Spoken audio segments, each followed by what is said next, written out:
Le 23 décembre, l'Église catholique célèbre Saint Jean de Canty, prêtre, théologien et professeur, reconnu pour son humilité profonde, sa charité active et sa fidélité constante à l'Évangile.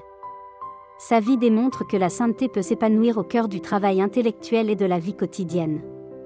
Jean de Canty naquit en Pologne, dans le village de Kęty, au tout début du XVe siècle.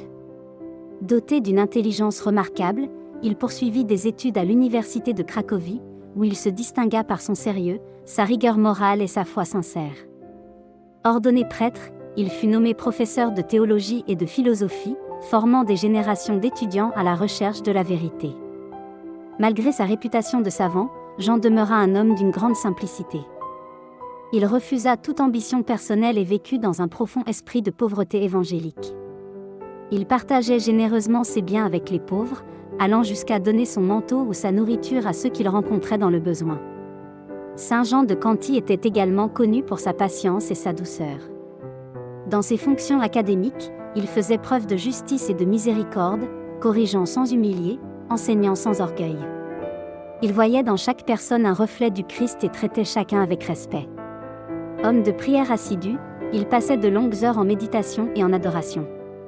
Sa vie intérieure nourrissait son engagement extérieur.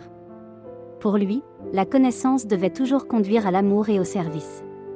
À plusieurs reprises, Jean entreprit des pèlerinages pénitentiels à pied, notamment vers Rome.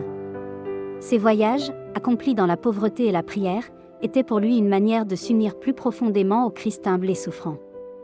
Il mourut paisiblement à Cracovie, laissant derrière lui une réputation de sainteté reconnue par le peuple bien avant sa canonisation.